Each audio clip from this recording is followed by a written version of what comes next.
Raadiyoo Simbirtuu.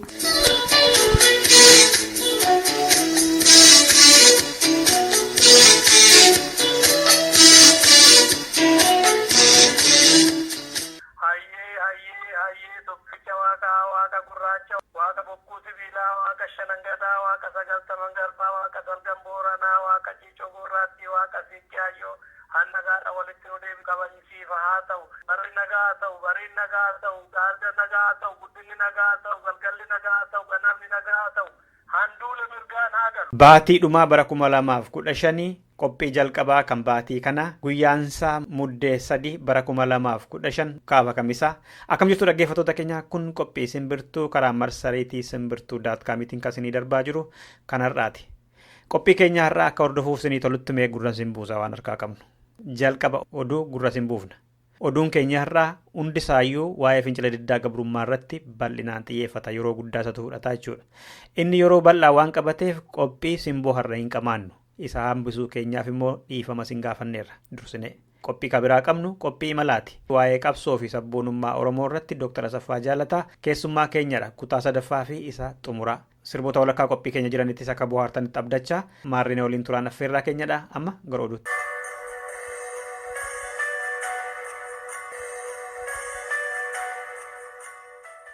Oromiyaa keessaa yuunivarsiitiileetii eegalee uummataa fi hojjettoota mootummaa hirmaachisaa babal'achaa jira.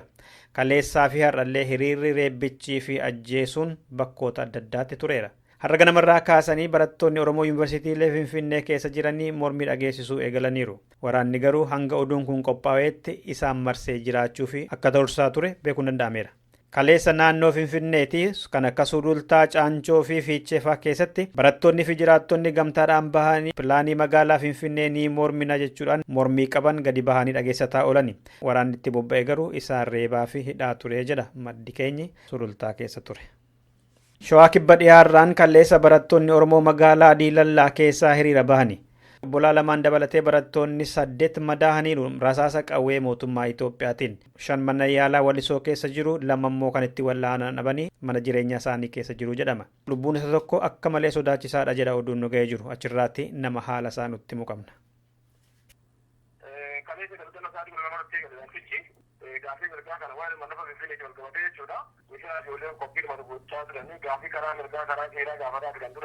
Kanaalee gadi turanii fi nagaa irratti akka ba'anii isaanii jala bobba'anii irratti akka isaan suuraa mana barumsaa kan ba'an illee durataa mana barumsichaa dhorkaa ture. Obbo Abarraa namni jedhamu durataa mana barumsaa darataa lammaffaa Diilallaati. Kanaan booda nuti miidiyaa gaafachaa jirraa bahuu qabna jedhanii gosoonni foonaa gaafachaa. Kanaan booda ijoolleen gara magaalaatti dhufanii karaa nagaatiin gaafii uummanni kun har'a gaafachaa jiru gaafii ta'a sagalee dhageessaa turanii. Kanaan booda poolisoonni magaalaa kana jiran jiruudhaaf magaalaa kana jiran maqaa isaanii itti kennuu danda'a. Morma jiraatota magaalaa kana uummatni magaalaa kana warra jiraataa turan ijoollee irratti rasaasa banan akka dhaqaatti rasaasa irratti dhukaasanii tokko nama Taaddasaa jedhamudha. Poolisoota keessaa lammataan nama Tanbee jedhamudha. Sadaffaan nama Gootee jedhamudha. Afuraffaan nama Milkeessaa jedhamudha. Poolisuma naannoo sanaati moo kan federaalaati egaa? Magaalaan keessatti ramadamanii hojjetaa jiru yeroodhaaf warri humni biraan takkame dhumara takkame humni biraa isaan kun ijoollee nagaatiin dandira deemanii sagalee keessatti wantoota godhanii uleedhaan rukutti qaqqaban jalqaba. Kanaan booda ulee dhiisanii gara meeshatti jiranii ijoollee afur rukutanii amma ijoolleen afur mana yaalaa jirti. Meeshaa rukutaman jechuudha. Maqaa ijoollee sanaa natti himuu dandeessu yoo beektu ta'e? Nan beeka qabateera. Tokkoffaan barataan rukutamee yaadannoo Bahaaruu jedhama kutaa saddeet qofaadha. Lammaffaan Obsan Bahaaruu jedhamanii obbolaan inni tokko na rukutamu inni tokko irratti dhaqee rukutame lammata obbolaa waan ta'aniif inni tokko kutaa torba. Sadaffaan Maammoo yookaan Ganaan Mojisaa jedhama mucaan magaalaa kanaati kutaa kurnaffaa baradha. Hospitaala jiru hospitaala Luqaas walisoo argamu magaalaa walitti kan argamu hospitaala Luqaas. Inni ittaan Baayisaa Margaa jedhama kutaa 11ffaa baradha. Eebbishaa Dirrikseen sadarkaa du'aarra jedhamu ammaatti illee jireenya gargar bahee hin jiru. Shanaffaadhaan immoo? Shanaffaadhaan akka malee miidhamee kan jiru. Dhufuu danda'a jedhamee jira. Amma nama 5 jechuudha kan madaa'eeru. Kan ullee rukutamanii muumara ciisaa jedhani Absaamuu Saggayeetii fi Wagganee Bareechaa kan jedhamu uleedhaan akka malee reebamanii kan mana ciisaa jedhan ta'atii yeroo kan. Shan isaanii kan rasaasa rukutamanidha. Amma lama qofa kan agargamu garuu amma qofa ijoollee baay'eedha kan reebaman uleedhaan illee. Irreessi humni biraa dhufeetii inni poolisii Oromiyaa dhufeetii magaalaa keessatti namni socho'u baay'ee ni jechaa ture ammallee as keessa jiru hin deemne bal'ina mara deemaa jiru. Gama dhihaan immoo torbee har'aa kan eegalee fincila diddaa gabrummaa godina Wallaggaa dhihaa Gullisoo hanga kaleessaatti itti fufee oole. Kaleessa magaalittii keessa dhukaasa guddaatu ture. Jiraattonnii fi hojjettoonni mootummaas fincila achii torbee tokko fixe kana keessatti shoora guddaa akka qabantu himamaa jira. Magaalittii keessa dhukaasnis ture uummanni manaa bahee bosona keessa bulaa jira jedha oduun nu ga'e. Barattoonni du'anis kan madaanis jiru. Achirraatis nama haala isaa nutti muqamna. Magaalaa Gullisoo irratti fincilli diddaa gabrummaa gaafa 16/3/2008 jalqabee haga guyyaa har'aatti itti fufeeti jira. Gama barataatiin fi uummataatiin karaa nagaa sagalee isaanii ba'anii dhageessifataa odoo jiraniiti Fatima Waldimmaa Battaanii jedhaman kan isaan godina Gimbiirraa magaalaa Gimbiirraa dabalaa humna dabalataa gaafatanii itti bobbaasanii fincilli kun gaafa itti fufee gaafa 17/3/2008 magaalaa Callee jedhamtuu fi kan dabartee magaalaa Caanjoo jedhamtu mana barumsaa sadarkaa lammaffaa keessatti itti fufee gaafa 17 aanaa Gullisoo magaalaa Diillaa naannoo jedhamu magaalaa Diillaa irratti itti fufee haala kanaan fincilli bal'atee sochiin uummataa babal'atee hiriirri nagaan guutummaa aanaa sanaa keessatti gaafa itti fufu humna Faximoo Daraashii yookaan humna Koree Bittinneessaa waammatan humnaa ol taanaan guyyaa har'aa gaafa 20/3/2008 illee ammas makiinaa 3 dabalatanii haala kanaan fincilli tasgabbaa'u didee magaalaa Callee aanaa Gullisoo magaalaa Callee irratti gaafa 20/21 achi barataan koorasii 12ffaa qophaa'inaa 9/9 ammallee itti fufee fincilatti fufee guyyaa har'aa kana fincilli kun haala kanaan itti fufee barattootatti rasaasa gadi qabanii dhukaasuun uummatatti rasaasa gadi qabanii dhukaasuun barattoota namoota rasaasaan barataa 3 rukutame barataan kan wareegan immoo guutuu afarraa nama jedhamudha. Ammas itti fufee kan madaa'ee hospitaala Ayiraa jiran barattoota nama 2 isaanis Lalisaa Bantii ammaaf maqaan isaa kan maqaa moggaasa ijoolleen itti gurguraman maqaa Bulaalaa jedhamu kan beekamu barataa tokkochaadha. Barataan 2 hospitaala jiru tokko ga'ee reeffi isaa gara maatiitti har'a gara magaalaa Calleetti deebi'ee haala kanaan kan aanaan Gullisoo magaalaa aanaan Gullisoo kan inni keessa ol fincilli kun darbeellee aanaa ollaa aanaa Ayiraa irratti yeroo lammaffaaf akkasitti fufee jira reebii nagaa jechaadha. Har'a gaafa isin dubbisaa jiru gaafa roobiillee akkas jechuudha. Reebii nagaa jalqabe aanaa kana gamaan keessatti aanaa Ayiraa aanaa Gullisoo keessatti kan jalqabe torban isaa kamisa boriiti jechaadha. Haga kanatti itti fufeeti jira. Barumsi jira amma hojiin mootummaa fa'aa jira namni waajjira deemee gala barumsi mana barumsaa deemu barattoonni. Guyyaa dasnootiin kaasee baruuf barsiisuun dhaabateera hojiin mootummaa dhaabatee jira. Fincilli uummataa hojjetaa mootummaatii barataadha barsiisaadha namni kam hojiitti hin jiru fincilatti jira gaaffiidha. Uummanni ammas hin faana baheera hiriira kana moo barattoota qofa gadi bahanii kan hiriira bahanii? Hiriira kan baharu uummata malee barataa miti uummata ijoollee keenya haga yoomitti ajjeefamurraa ijoollee keenya hagam yoomitti miidhamu ijoollee biyyi keenya haga yoomitti gurguramti qabeenyi keenya haga yoomitti gurguramti. Bilisummaa barbaadna uummanni Oromoo bilisummaa barbaada waan ajaa'ibaa har'a magaalaa Gullisoo naannoo magaalaa Gullisoo walii jala yoo fudhatte magaalaa Callee irraa kan mancaa fi waan na qabuun reeffa ijoollee isaatii madoo daa'ima isaatii kan irraa fudhatee humna Faximoo Daraashii magaalaa Callee irraa ari'ee baase uummata haga Gullisootti ta'ee Gullisoon haala kanaan ofirraa qolateeti kan gubbaan maqaa naannoo Mallayaa jedhamtutti humna Faximoo kaambii ari'ee baasee achirratti dhaqee humna dabalattee dandamatte. Warra federaalaati amma kan dhufee achi kas godhaa jiru warri Oromiyaa maal jedhu poolisoonni Oromiyaa? Adimaa Battaanii Oromiyaati. Wanni haqni dhokachuu hin qabne tokko Adimaa Battaanii yeroo 2 dabalataan dhufan aanaa Gullisoo aanaa gaggeessitoonni aanaa Gullisoo itti aanaa dura aanaa guddisoo kan ta'e aganamni jedhamu waggaa 25 wayyaanee karaa agarsiisaa kan ture wayyaanee gurguraa kan ture har'as aanaa dura aanaa guddisoo kan ta'e aanaa dhiiraa namni bushaa ture jechaadha. Humna biroo sadarkaa dabalataan aanaa kanatti bobba'ee akka isaan barataa kanaaf uummata kanarratti harkaan fudhatanii tasgabbeessaa yeroo inni qajeelu nuti saba keenya dhukaafni qottuuf itti dhukaasittiin jedhanii kanarra ajajoonni humna fakkii daraasii jechaadha. Dhalootaan itti hormaa ta'anii Oromiyaa keessa hidhatanii nama fakkeenyaaf barataa guutuu, barataa lalisaa, barataa bulaalaa namni rukute nama malkaamuu jedhamu maqaan abbaa sadeen maaliin baanee dhalataa dachee Oromiyaa irratti dhalatee guddate qumbuunsa kan nama addaa ta'edha. Kan ijoollee isaan rasaasaan nama bulchiisa magaalaa Calliyaa akka rasaasa itti fitti ijoollee rasaasa fixiisinaan bulchiisa magaalaa Calliyaa kan ta'e Tasfaayee Likkaasaa kan jedhamu akka rasaasa isaan fudhatee nama 4 itti rukute.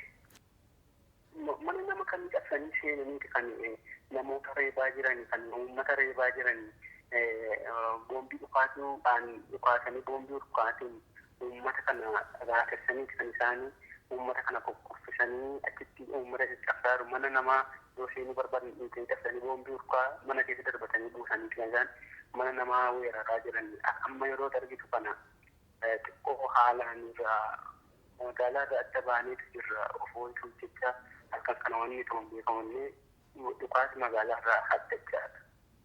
Malee har'a guyyaa guutuu dhukaa oole jechuudha Gullisoo keessatti. Gullisoon guyyaa guutuudha.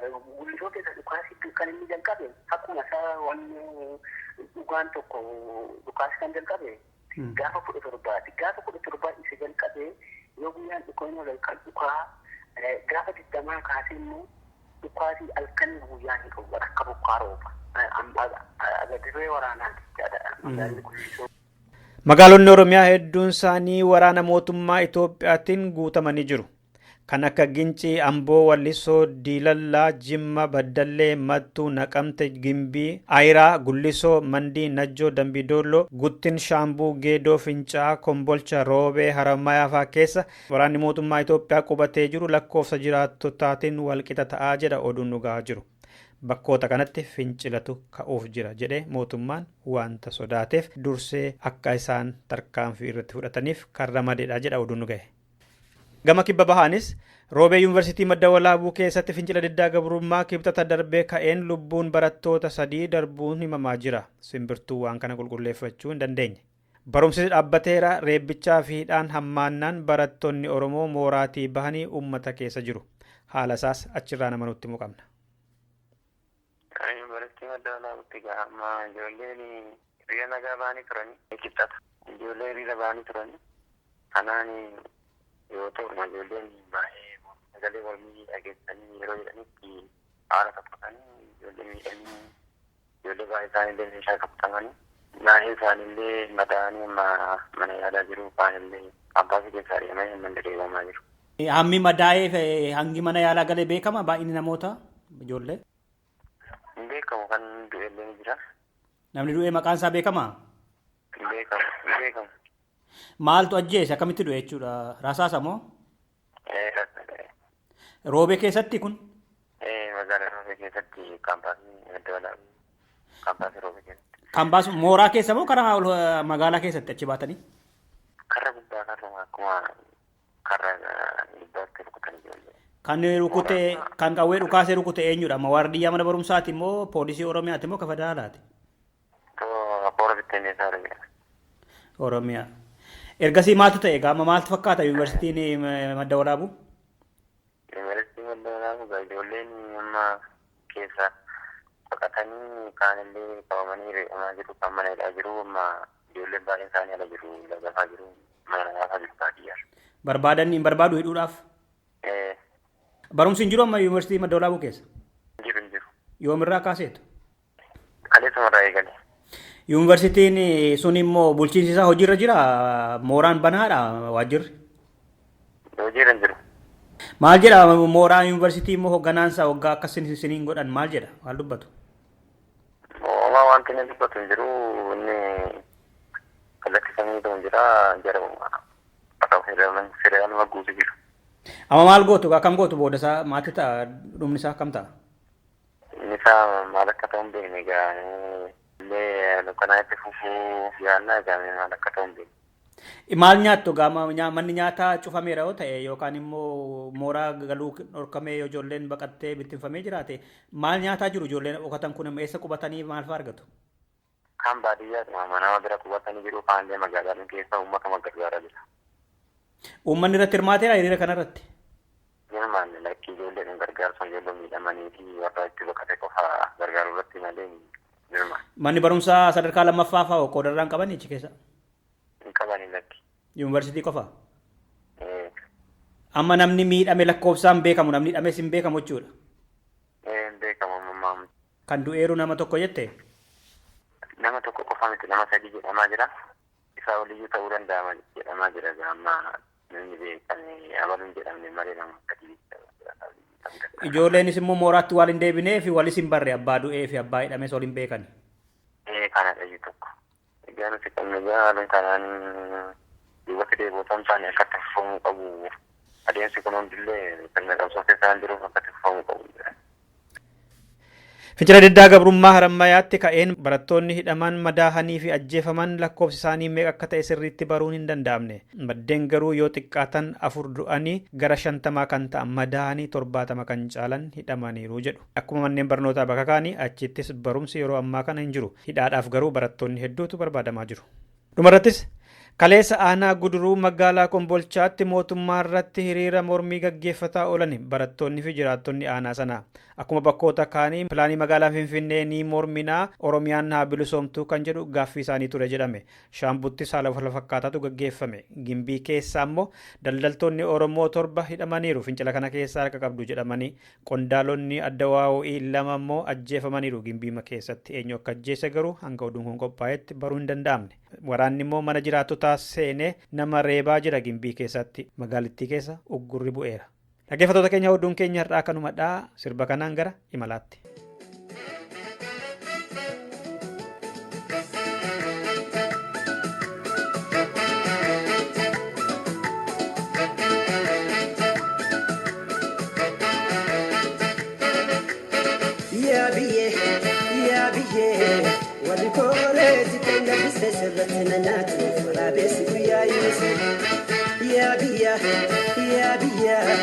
Bineensiin seera lalaasa saba jibban beeyne ofitti makaasa.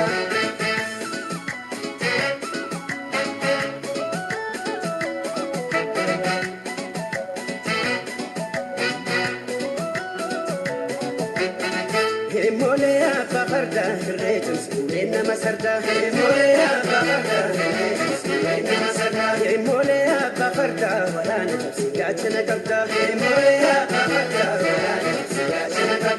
Wanjo baate, emo challenges, emo janjon baate, emo challenges, emo yako fagara lota, emo numa summi mota, emo yaban sumburbuta, emo kifela fasibuta, emo sanga abadama, emo niti jala galame, emo akariti wadagahe, emo himni kodabame, emo ajikan sare raji, emo anija male lalati. Adia gantuwali, emo tisibira malakati. Ya hada guta, ati hada guta kumati, ati hada guta kumati. Nusifi jala, danga ke mal tutupati, danga ke mal tutupati. Ya hada guta, yo dubinja dan dubatate, yo dubinja dan dubatate, yo dubatate, yo lena bagadakate, keiro na bagadakate. Ya kalami, tungur sunanago, keiro sumisitya. Ya kalami, tungur sunanago, keiro sumisitya. Kaini saba sumisitya, ini lami sumisitya. Kaino sumisitya.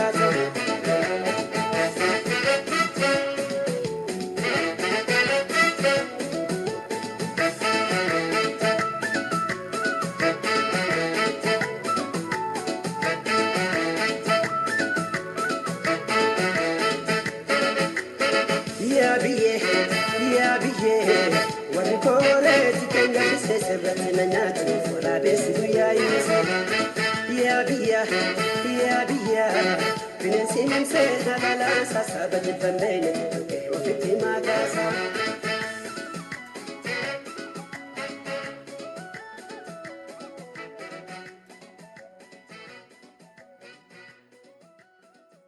Dhaggeeffattoota keenya amma dabareen kan imalaati. Qophii imala har'aa keessatti keessummaan keenya Piroofeesar Dr. Asaffaa Jaalataati. Torbee sadaffaa fi isa xumuraa nu waliin turu jechuudha har'aa. Kan irratti mari'annus waa'ee sabboonummaa fi qabsoo bilisummaa Oromoo irrattidha. Maarreen ga xumuraatti nu waliin turan amma saffeerraa keenyadha. Sirba gabaabduu kanaa booda qabadheen deebi'a.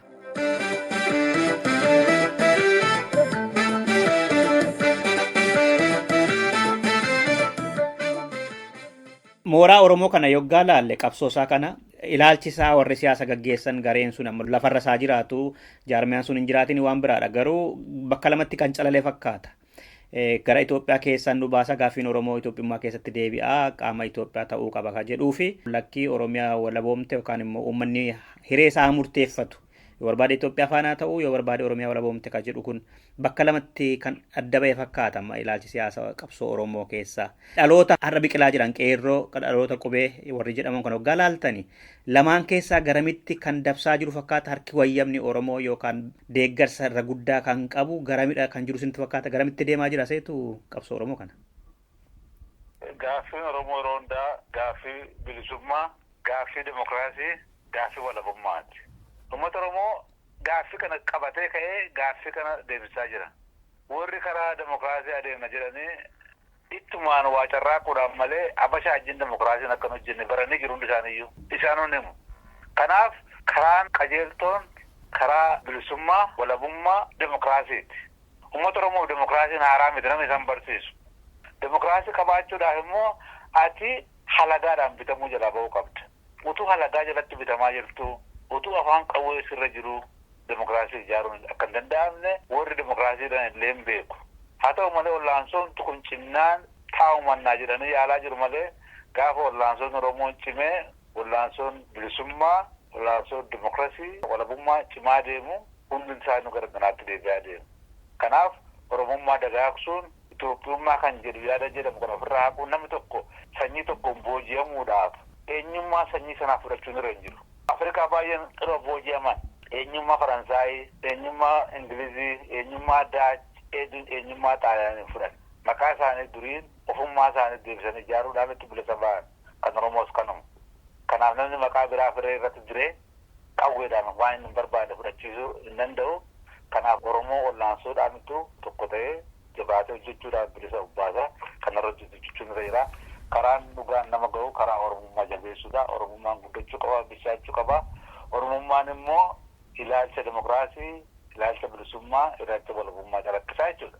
Tole Dr. Asaffaa Jaalataa. Ka duriirra amma lakkoofsi Oromoo biyya alaa kana jiru dabalaa jira. Ka duriirra amma namoonni waa baratanis jiru lakkoofsaan ala kana. Akka baay'ina ala kana jiruutti yoo laalle kan qabsoo kanarratti luucca'ee uf kennee dalagaa jiru xiqqaadha jedhama. Hayyoota warri waa baratinis gariin manatti ufitti cufanii manuma isaanii taa'uu jedhanii kumatamu. Kan gadi bahee hanga danda'e kan carraaqu barreessuun isaa ta'u dubbachuun isaa ta'u waanuma ta'e ambaasaadara Oromoo ta'e kan dalagaa jiru namoota qubaan lakkaamanidha jedhu warruma baratan jedhan keessaallee. Isin asirratti yaada qabdu? Dhugaadhumatti barumsi dhuguma nama hin qara waa nama barsiisa. Haa ta'u malee barumsi akka namni tokko sabboonaa ta'u akka namni tokko biyya isaa lolu nama hundumaa gochisiisuu dhiisuu danda'a.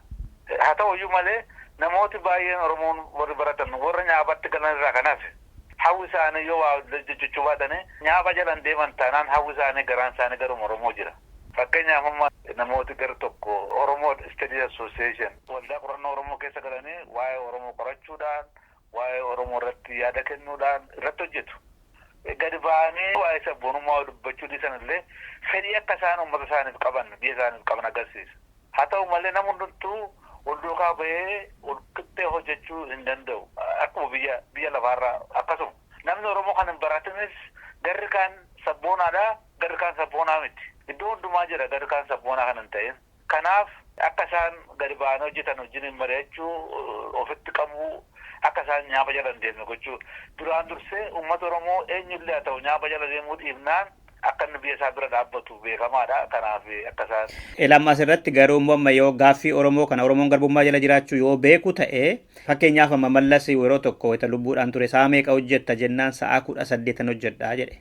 Warra amma gareen amma biyya bulchu gareen Tigrees warra ala jiran kan namoonni isaanii yoo dhibba ta'uu baate harki caalaan isaanii hojjetu mootummaa kanaaf. Isaanuu gara sa'aatii 18 hoggaa hojjetan warri gaaffii qabnaa miidhamne irra warri jedhu immoo Oromoon kun daqiiquma 30 illee otoo Oromoodhaaf hojjete baay'ee achi buuta ture warri jedhantu waan jiraniif kanaaf hundi wal faana hin dammaqu jedhamu kun daranuu jarri akka isaan dhufne wanni hin taane akka ilaalutti jarri kun akka isaan ka'an hojjetan kan godhu aangoon tokko jiraachuu qaba. Fakkeenyaaf jaarmaan nama hundumtuu utuu ta'eefi wajjin deemee jala deemee hojjetu duukaa deemee hojjetu adda bilisummaa Oromooti. Adda bilisummaa Oromoo gadi ba'ee ijoo jaallatte nutti dhuftudha malee gadi ba'ee dirqamatu narra jira kottaa wajjin mari'annaa illee jara kana mari'achiisee yeroo ofitti qabu baay'ee hin arginu. Kanaaf jaarmaan bilisa baasa jedhu dirqamatu irra jira. Uummata isaa kana ofitti waamee iddoo isaan jiran naqee kottaa jedhee akka isaan waa hojjetan gochuudhaaf. Kanaaf namoonni nutti walqixxee hojjechennee yaaduun nurra hin jiru. Warri dirqama kana fudhatanii wallaansoo gara fuulduraatti adeemu uummata keenya bilisa akka inni boogoonan jiran akka isaan of ijaaranii akka isaan duukaa dhaabbatan. Namuma qaroometu dura jalqabama qabsoo kana soggaa jalqaban warri durii warruma qaroome malee kan isaan kakaase biraa gareen biraa hin turre warri jalqaban jechuudha. Amma nama eeguurraa warrumti dammaqan maal ofii isaaniin ka'anii gara dhaabaatti maaf hin deeman yookaan immoo dirqama miseensa dhaabaa ta'ullee yoo baatan hawaasuma ijaaruu keessatti yookaan inni barreessuu danda'u barreessuu irratti inni waa gochuu danda'u faranjii dubbisuun barbaachisaa ta'e faranjii dubbisuun illee dhaaba eeggachuun barbaachisaadha yeroo hundumaa. Maaliif sitti fakkaata fakkeenyaaf gisee waa'ee poolisii dubbattu gisee dhatte nama jinaa soottu maal qabdu deessi gaafatanan wanta ifaa ta'e karaa jaarmaa keetiin jiraan dhattee waan akkanaa jechuun dhumarratti baay'ee akka namni wal hubanne godha. Afaan guuttee deebistuun qabdu jechuudha. Kanaaf namoonni yeroo hundaa hamilee tokko hin qabu wal duukaa dhaabbatu kan keessaa ka'e uummata isaa akka wal duukaa tolchee akka inni hojjetee bilisa baasu gochuudhaaf warri dirqamirra jiru warra karaa poolitikaa adeemanidha. Isaanis immoo dhuguma rakkoo uummata isaanii qabu. Kun hundumtuu yeroodhaan hiikamaa deema. Amma namni Oromoo of ijaaraa jira. Kan durii caalaa barana wayya fakkeenyaaf amma Noord Ameerikaa keessatti Oromoo Community Association kan jedhamu namni beekoti baay'een keessatti argaman ijaaramaa jira.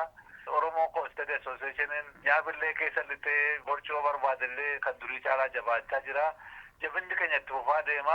Walkomachuu caalaa waliin mari'annee akkamittiin rakkina keenya fuuldura innaa jennaa deemnetu otoo waliin dallansiisin otoo waliin komatiin gara fuulduraatti adeemna kan jedhuun obboloota keenya warra baratan hundumaa waamicha goonee fi akka isaan hojjechuudhaaf hawwii qaban gaaffiin tokko illee hin jiru. Karaa masaatu tooftaa masaa tokko gaariitti lafa kaa'amee hin jiru.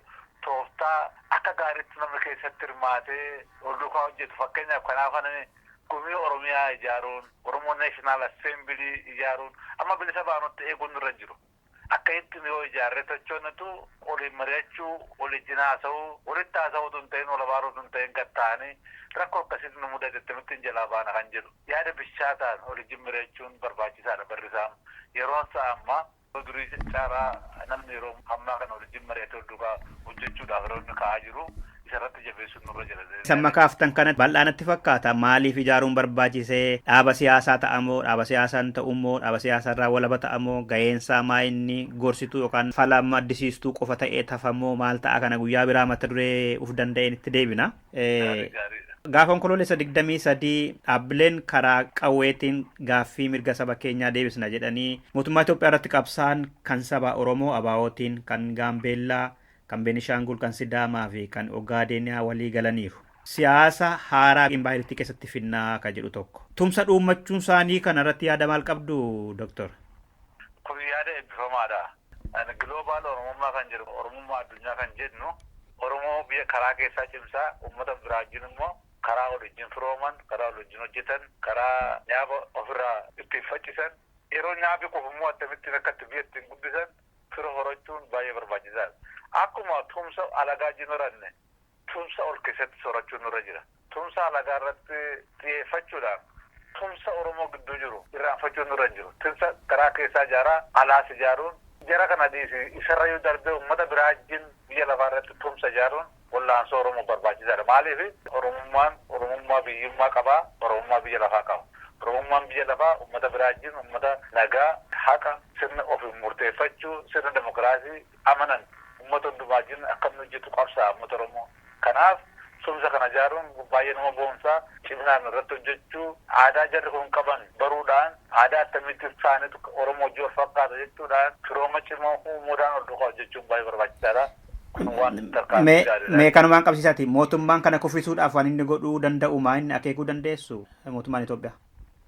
Mootummaan Itoophiyaa waa inni hojjetu hundaa uummata adda addaa Oromoo irratti garagalchuudha. Oromoo lolchiisuu, Oromoo ajjeesisuu, fakkeenyaaf warra Ogaaden keessaa milishaa baasee akka isaan naqanii Oromoo ajjeesan, warra Gumuz baasee akka isaan naqanii Oromoo ajjeesan, uummata biraa wajjin akka nagaan hin jiraanne gochuu waan ta'eef waan akkanaa waan dabaa hammina akkasiirraa mootummaan Tigreen deebi'u kanaaf of eeggannoon baay'ee barbaachisaa akka uummata Oromoo fi uummata biraa gidduutti nyaafummaan akka hin babal'anne gochuun baay'ee barbaachisaadha. Tole dhumarratti Dooktar gabaabsitanii hawaasa Oromoo fi hooggannoota jaarmiyaa adda addaa Oromoo irraa maaltu eegama bakka yaadama sana gahuudhaaf maal godhuu qaban?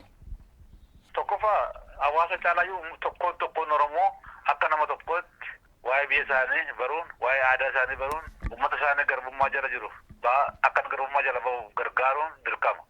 Achirraa darbanii of ijaaruun lafa jiranitti ijaarama hawaasaa ijaarrachuun utuu ol hin nyaatin, utuu kutaan ol hin hirin, utuu amantaan ol hin hirin akka uummata tokkootti uummata seenaa tokko qabu, uummata rakkoo tokko qabu, uummata fuuldurri isaanii tokko ta'e akka isaan ol duukaa hojjetan yaada bishinaan hojjechuu. Keessumaa immoo beekumsa haaraa horachuu, dubbisuu, waa'ee Oromoo, seenaasaa, aadaasaa, afaansaa barachuu gara fuulduraatti harka wal qabatanii wal duukaa socho'uu. Jaarmaan Oromoo immoo kan keessaa cime warra laafe ofitti qabuudhaan waliin mari'atee akka jaarmaan Oromoo walitti bakkee tokko ta'ee akka isaa duriitti jabaatee akka deemu. Warra gantuu irraa of eeggachuu, uummata Oromoo warra lafa Oromoo dhaqanii bitatanii nyaabaaf hojjetan akka isaan Oromoo keessa ta'anii Oromoo rimma ta'anii akka Oromoo miine kun sanyii kooti kun gadda kooti jennee harka turre hin qabin Oromummaa jaallachuudhaaf biyya keenya jaallachuudhaaf biyya keenya bira gorree kanarratti hojjechuu barbaachisaadhan jedha. Keessumaa adda bilisummaa Oromoo akka gaariitti of ijaaree of cimsee bishinaan yaada haaraadhaan horsiisuudhaan yaada beekumsa irratti ijaarame deebisee of qaree wallaansoo isa durii caalaa jabeessee kan gara fuulduraatti adeemu. Uummati Oromoo hundumtuu ana kanatu hin jedhin waan barbaachisu hundumaa woboo bira dhaabbatee akka woboon of ijaaree irree isaa horatu gochuudhaaf karaa hundumaa woboo bira dhaabbachuun dirqama seenaa jireenya Oromoo gara fuulduraa Oromoo irratti wanta cimaa waan fiduu fi irreen Oromoo jabaachuun karaa irree woboo jabeessuu waan dhufuu fi kanarratti karaa hundumaan duula irratti godhamee irratti hojjetamu irra jiran jedha. Profeesar Dooktar Asaffaa Jaalataa yeroo keessan fudhattanii sa'aa bal'aa dhimma Oromoof Oromummaa ilaallatu irratti barumsa bal'aa dhaggeeffattoota keenyaaf kennitaniittu guddaa galatooma fayyaa ta'a nagaatti Dooktar. Budasoo carraa akkasiin alaattee waa'ee Oromoo wajjin mari'achuu keenyaa fi galata guddaa qabdaa galata kee bilisummaa ta'uun jedha.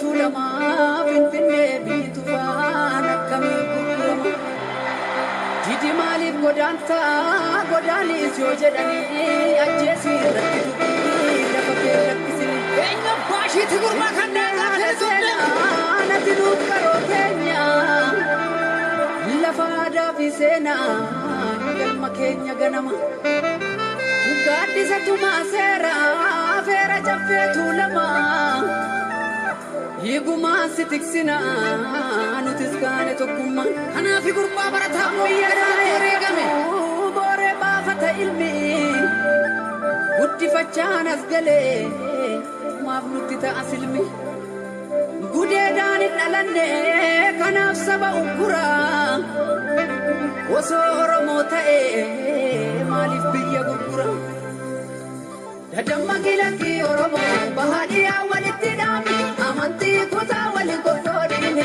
biyya si dhuunfatte yaana.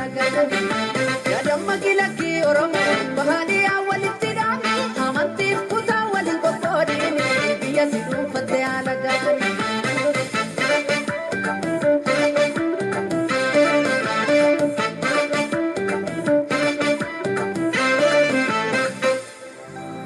Oromiyaa biyya koo meeqa siif itimame dhiigan si tiksuuf jecha meeqa bahee dhabame. Seenaa guddaan dagannee sirraa qaamna finfinnee kanaaf garaan keenya yoomuu kan si daganne. Dachee seena qabeetti haadha gootota kumaa bara dheeraaf kabajaan jiraattee bara nadhiinni si mulqitu. Guddataa arraddoo maaf diinaan dhuunfatama.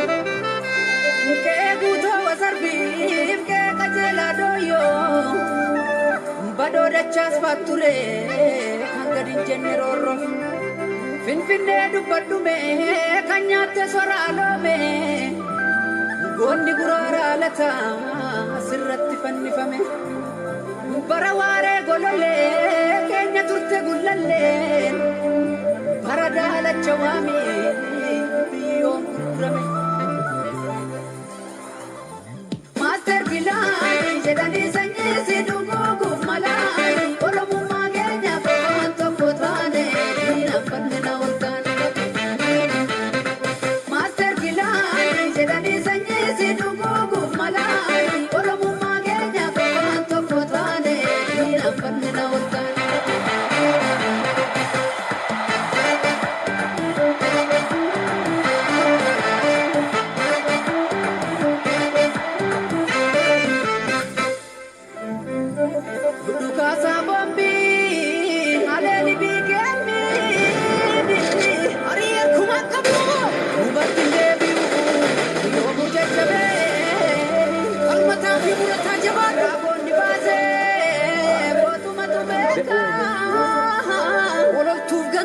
Abura zabasi undu sumaega mati beekti gadee lafa dhiirri hoolu akka goonna jeese foon allaatti sooru. Akkas naatani mati beekti gadee lafa dhiirri hoolu akka goonna jeese foon allaatti sooru. Jedhu qalbiina keessaraa naafibee jarraa tokko hin jaalu jabaadhu yaa wabooboota biyyaaf lolu. Karaa natti deemtu milkeessiif haa tolu beelaaf deebuun argiin ganamaa galgala ajjeesii sooratu bineensa daggala. Qabeenyi biyya kee hundumtuu siif sifa jabaadhu qeerransoo fuuldurri kee ifa. Absoo diddaa gabrummaatti dhufa injifannoon dhiigaan ni dhufa fuuree jaallan dhiigaan tattaraaran galmaan ni geenya.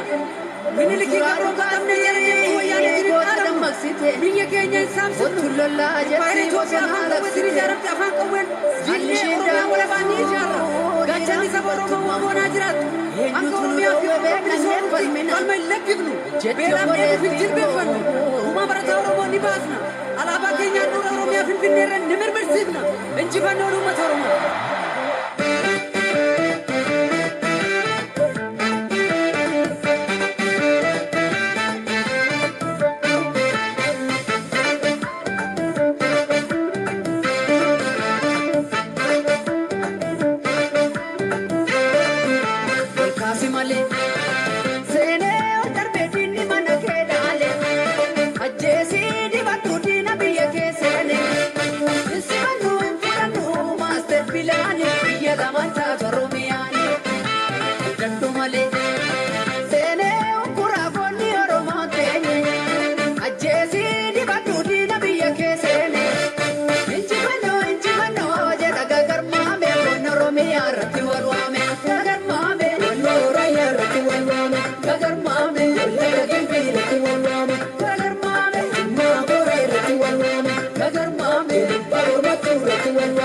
Nagar mame,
keessa kakkumaan baatu.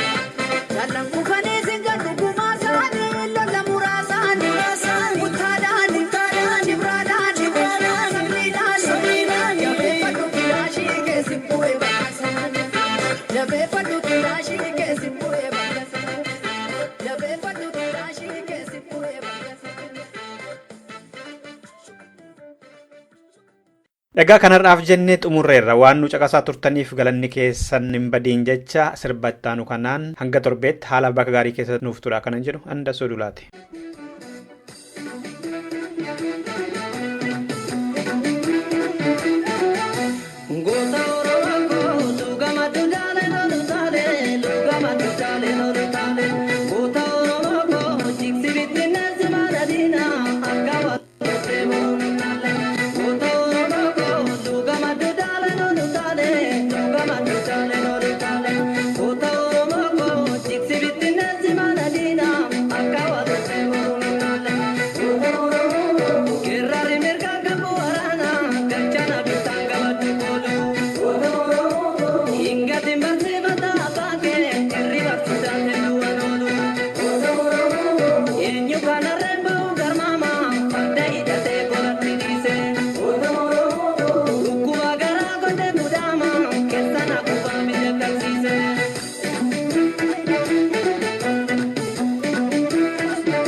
Kau